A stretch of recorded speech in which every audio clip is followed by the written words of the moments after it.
balik lagi di Ngulik Data. Aku Ajeng, salah satu instruktur di Algoritma. Kali ini aku akan sharing tentang implementasi unsupervised learning di bidang kesehatan dalam visualisasi data berdimensi tinggi. Nah, biasanya mata manusia ini punya keterbatasan nih untuk melakukan visualisasi, hanya bisa melihat paling tidak 3 dimensi gitu. Nah, terus gimana kalau misalnya kita punya banyak sekali data yang berdimensi tinggi, ini dimensinya banyak sekali, terus kita ingin melakukan visualisasi. Salah satu metode unsupervised learning yaitu PCA atau Principal Component Analysis. Nah, biasanya PCA ini digunakan untuk melakukan dimensi reduction. Tapi tidak hanya melakukan dimensionality reduction aja nih. Biasanya kita juga bisa gunakan sebagai visualisasi data untuk yang berdimensi tinggi. Seperti itu. Nah, pada kesempatan kali ini kita akan menggunakan dataset tentang breast cancer. Oke, sekarang kita import dulu library dan data yang akan kita gunakan. Oke, langkah pertama yang harus kita lakukan adalah kita harus panggil library-nya dulu nih yang akan kita gunakan. Oke, kali ini kita akan menggunakan 3 library. Library yang pertama yaitu Factominer.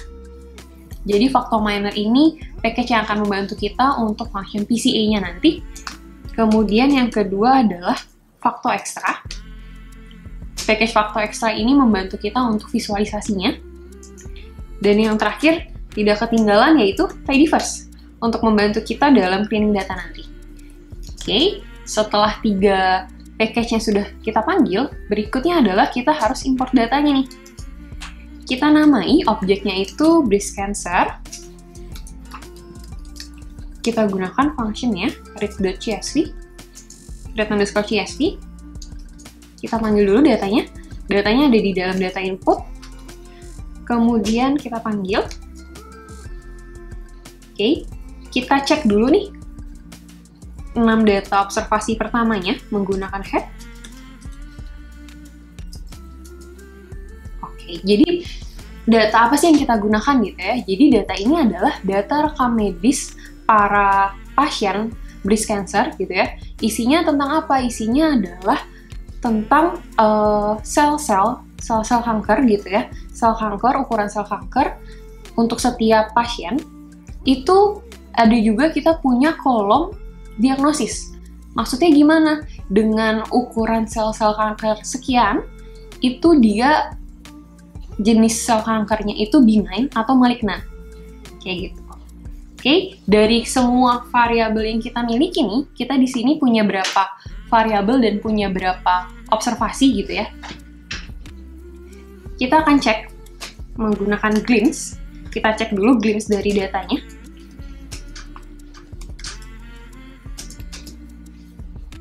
Oke, dari glimpse data breast cancer ini ternyata kita punya 569 observasi. Artinya ada 569 pasien breast cancer. Dengan berapa? Dengan 33 dimensi atau 33 kolom. Oke, dari banyaknya variabel yang kita punya nih, saya coba pengen melakukan visualisasi. Nah, tadi kita sempat bilang ya kalau misalnya mata kita itu terbatas nih, hanya bisa melihat dimensi 3 dimensi aja.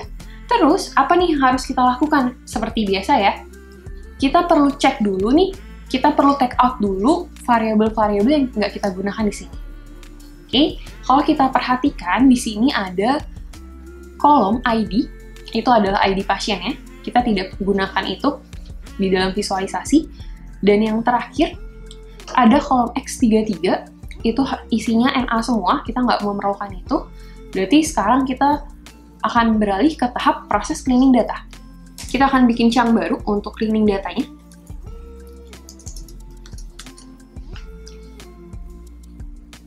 Oke, untuk cleaning datanya, kita berikan namanya sama. Kita panggil dulu breast cancer ya.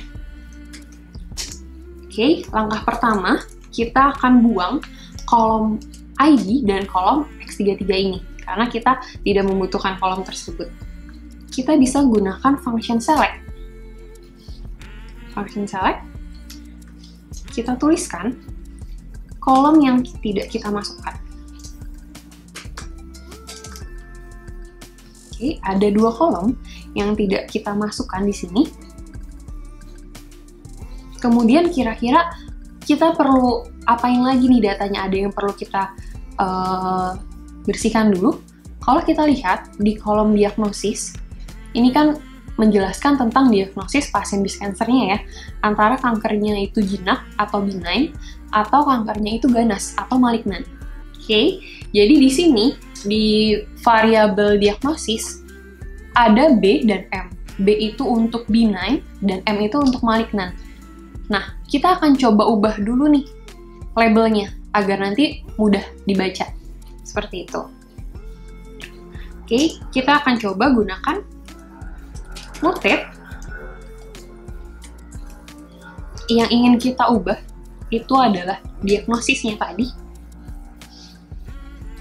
Oke, kita mau coba ubah nih. Yang B dan M itu kita mau ubah jadi benign dan malignan. Oke.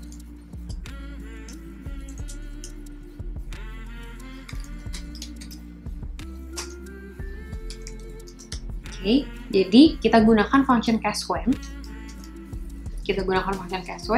Diagnosis ketika variabel diagnosis ini ketemu dengan isinya itu B, kita mau ubah dia menjadi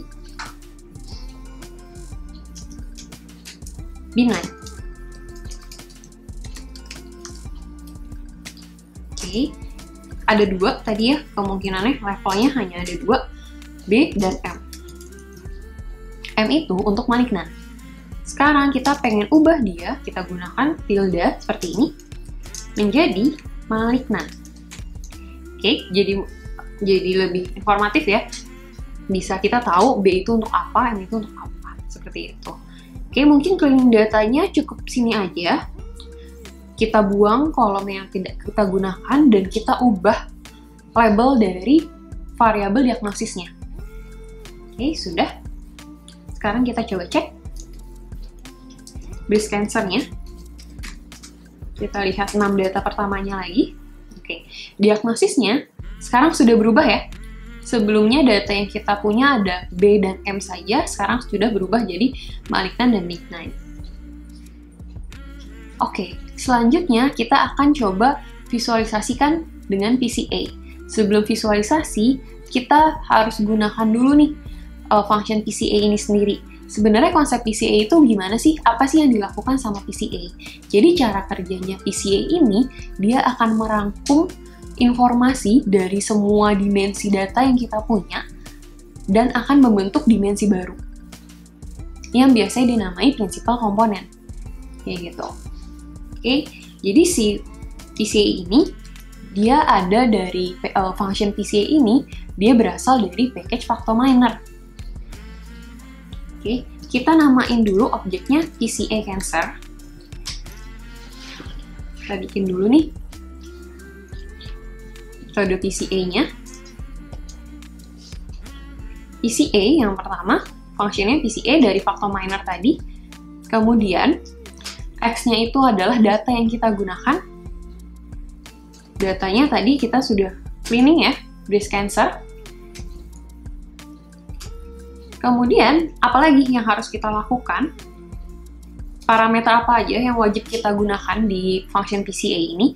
Ada parameter scale unit.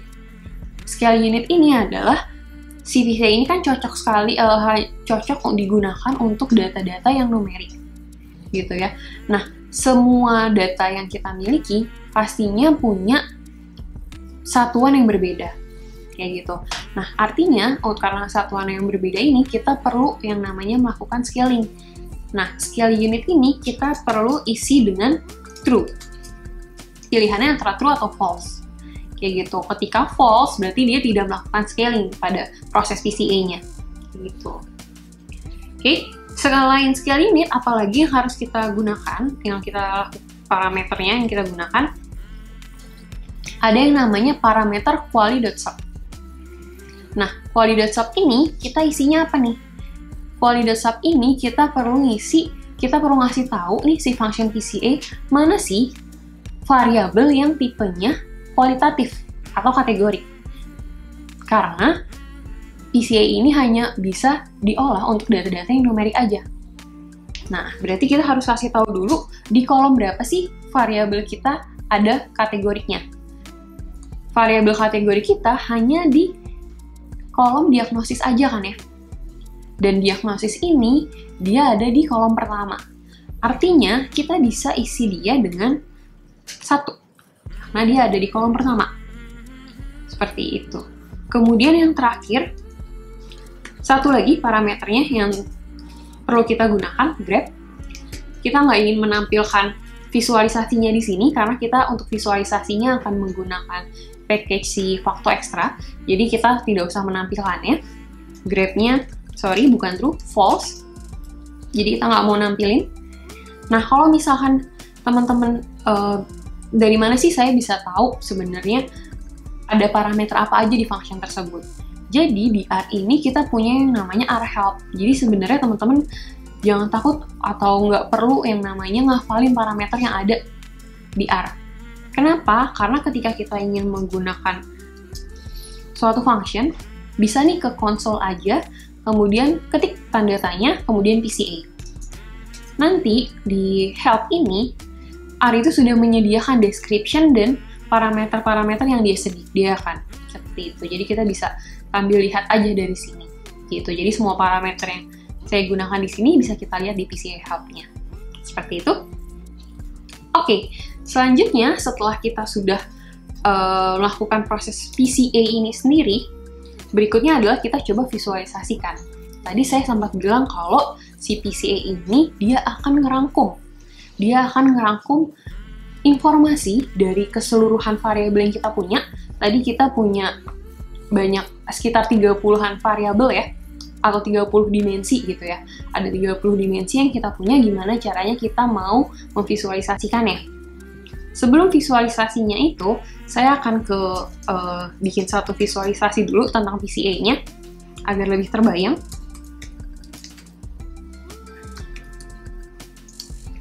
Oke, ada yang namanya function fvis_age. Apa maksudnya? Ini maksudnya adalah visualisasi agent gitu ya. Dia dari package Facto Extra. Kita pengen coba visualisasikan hasil PCA kita. Tadi kita namain objek PCA kita sebagai PCA_cancer. Seperti ini. Kita coba jalankan dulu. Defaultnya akan menampilkan apa? Oke, dia akan menampilkan seperti ini.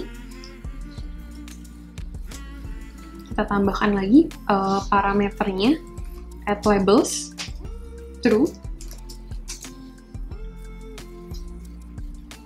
Apa maksudnya visualisasi ini? Gitu ya. Nah, tadi saya sempat bilang bahwa si PCA ini akan membentuk dimensi baru. Nah, tadi kita punya 33 variabel nih. Nah, di sini yang akan dibentuk adalah dimensi-dimensi baru nih, dimensi 1 sampai dimensi ke-10. Apa sih yang dilakukan? Per masing-masing dimensi ini, dia akan merangkum banyaknya informasi yang ada di seluruh dimensi kita. Misalkan, dimensi pertama. Dimensi pertama atau biasa disebut PC1. Di PC1, dia akan merangkum informasi sebanyak 44,3% dari keseluruhan dimensi kita di awal. Oke? Padahal hanya dalam satu dimensi nih, tapi dia udah bisa ngerangkum ke 30 variabel yang kita gunakan. Seperti itu. Nah, untuk visualisasi berikutnya, kita akan menggunakan dua dimensi aja. PC1 dan PC2. Berarti ada berapa banyak nih informasi yang dirangkum dari kedua dimensi ini?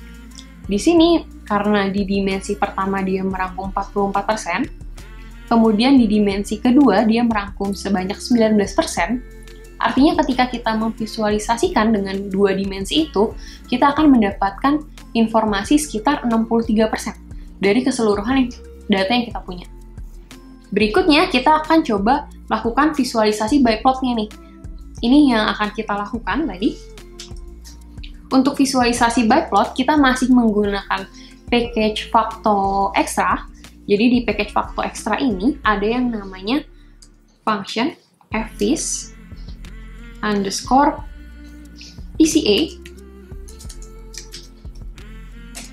by plot. Jadi by plot inilah yang bisa memvisualisasikan data berdimensi tinggi. Seperti itu. Oke, yang pertama, kita akan isi dulu parameter X-nya. X itu adalah datanya yang kita gunakan. Tadi kita masih menggunakan objek tadi yang kita miliki adalah PCA Cancer, hasil PCA-nya. Seperti ini. Tanpa kita gunakan parameter lain, apa sih yang ditampilkan gitu ya? Oke, dapat nih hasil PCA-nya seperti ini. Tujuannya kita mau visualisasi kan sebenarnya kita ingin memberikan informasi gitu ya dari data yang kita punya. Tapi kalau misalnya masih berupa seperti ini, kita lihat dulu nih default bar plot yang dia tampilkan seperti apa.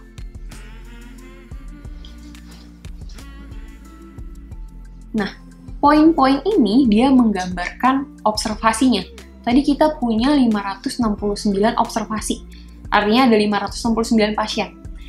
Nah, nomor-nomor di sini dia menyatakan pasien keberapa. Ini pasien ke nomor 315, kemudian pasien nomor 102. Tapi kalau kita lihat seperti ini, banyak banget poin-poin yang overlap. Ya kan ya? Sulit bagi kita untuk melihat. Karena tujuan awalnya di sini kita ingin lihat nih, sebenarnya karakteristik pasien untuk sel-sel kanker yang bertipe benign dan malignan itu seperti apa sih? Apakah mereka punya karakteristik khusus gitu ya? Nah, dari sini kita belum bisa mendapatkan informasi itu.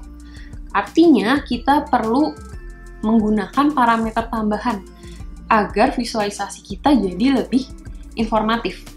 Oke, yang pertama apa? Karena kita mau membedakan yang mana sih sebenarnya sel kanker benign dan yang mana sel kanker malignan, kita perlu bedain nih poin-poinnya terhadap diagnosisnya. Oke. Seperti biasa, di sini saya coba gunakan function help ini, fvis underscore PCA underscore byplot. Oke, di sini di help ini kalau teman-teman lihat banyak banget sebenarnya parameter yang bisa kita gunakan di sini. Oke, parameter yang akan saya gunakan pertama adalah call in. Apa itu call in? Kalau kita lihat di sini di bawahnya juga ada description-nya nih. Nah ini call in, color for individual and variable. Gitu. Karena saya pengen bedakan setiap pasien saya ini dia masuknya diagnosis apa. Saya bisa menggunakan parameter tersebut. Oke, kita gunakan dulu parameter call in. Oke, call in ini kita isi dengan apa? Kita ambil dari data awal kita, si breast cancer. Kita pengen membedakan dia berdasarkan diagnosis, jadi kita bisa gunakan kolom diagnosis. Kita lihat ya, apa perbedaannya. Oke. Jauh berbeda dari yang sebelumnya. Sekarang, dibedakan nih warna poinnya. Yang mana yang benign dan yang mana yang malignan. Oke, tapi secara kasat mata kalau kita melihat seperti ini, visualisasinya masih overlap. Kayak gitu, masih tidak estetik. Gitu kan ya. Nah, apalagi yang perlu kita gunakan parameternya. Jadi di function fvis PCA byplot ini, ada parameter geom. Geom ini menunjukkan geometri yang kita gunakan. Di sini kita lihat lagi ya, di help. Oke.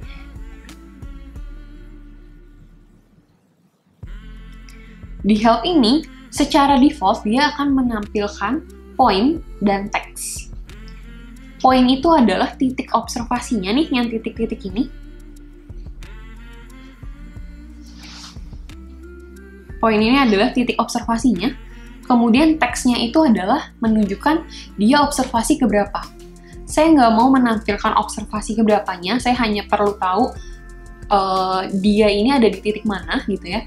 Makanya saya mau ubah geomnya ini hanya untuk poin. Secara default, dia akan menampilkannya poin dan teks. Karena saya ingin menampilkan poinnya aja, titiknya aja, kita gunakan geom point. Seperti ini, terlihat ya perbedaannya sekarang. Oke, sudah ada nih perbedaannya yang mana yang benign dan yang mana yang malignan. kita gunakan lagi parameter lainnya yang selanjutnya adalah elips. Untuk menggambarkan elips dari masing-masing cancer benign dan malignant, kita bisa gunakan parameter elips. Pilihannya antara true sama false aja, gitu. Karena kita pengen menambahkan elipsnya, kita gunakan @elips sama dengan true. Coba kita lihat ya, apa perbedaannya. Mulai terlihat perbedaannya, sekarang sudah diperlihatkan nih informasinya untuk elipsnya. Elips untuk yang kelas benign dan elips untuk yang kelas malignant. Oke, kita rapihin dulu nih lagi kira-kira ada apa lagi yang perlu kita improve dari visualisasinya sebelum nanti kita analisa gitu ya. Kalau kita lihat di sini label untuk nama variabelnya masih banyak yang overlap gitu. Oke, masih yang tumpang tindih nih, masih banyak banget yang tumpang tindih. Terus gimana cara kita ngakalinnya? Di sini FVIS-PCA by plot ini ada parameter namanya REPL. REPL kita isi dia dengan true. Oke, apa yang dilakukan sama REPL ini? Yang dilakukan sama REPL ini dia akan coba menarik garis gitu ya untuk panahnya agar tidak tumpang tindih seperti itu. Jauh lebih baik ya sekarang. Kemudian yang terakhir apa? Kalau dilihat di sini kita punya legend. Legendnya itu ada, dia ngasih tahu diagnosis pasiennya itu benign atau malignant, tapi legend title-nya dia call. Mungkin audiens nanti bingung gitu ya, ini call maksudnya apa? Kayak gitu. Nah, kita perlu ganti nih legend title-nya. Nama parameternya legend title. Kita bisa isi dia dengan diagnosis biar lebih informatif gitu ya. Oke, tampil seperti ini. Oke, sekarang kita coba summary dulu nih apa aja yang tadi udah saya sharing sebelumnya. Yang pertama adalah PCA ini sendiri dia akan merangkum variansi yang ada pada data awal menggunakan dimensi baru yang disebut principal component. Kemudian yang kedua, visualisasi by plot dapat menampilkan visualisasi data berdimensi tinggi. Apa aja yang bisa kita dapatkan dari by plot? Yang pertama, observasi ditunjukkan oleh poin-poin pada plot. Kemudian, by plot dapat melihat pola sebaran data. Observasi yang saling berdekatan, dia memiliki karakteristik yang mirip. Sedangkan semakin jauh titik observasinya, artinya dia punya karakteristik yang berbeda. Kemudian yang ketiga adalah deteksi outlier secara keseluruhan data. Nah, observasi yang jauh jaraknya dari kumpulan observasi lainnya itu bisa kita bilang sangat berbeda karakteristiknya. Kemudian, keempat apa nih? Identifikasi variabel yang berkorelasi satu sama lain. Nah, berkorelasi satu sama lain ini bisa kita lihat dari arah panah. Jadi, kita lihat nih dari sudut antar panah variabel, artinya kalau sudut panahnya semakin kecil, dia semakin kuat dan positif korelasinya. Oke, dan yang terakhir adalah observasi yang searah dengan variabel tertentu itu dia mengindikasikan observasi tersebut memiliki nilai yang tinggi untuk variabel tersebut. Seperti itu. Dan yang terakhir, secara keseluruhan bisa kita simpulkan nih, kalau karakteristik sel cancer benign, dia cenderung memiliki ukuran yang lebih kecil dibandingkan sel cancer malignant. Oke, mungkin segitu dulu untuk episode ngulik data kali ini. Sampai jumpa di ngulik data berikutnya.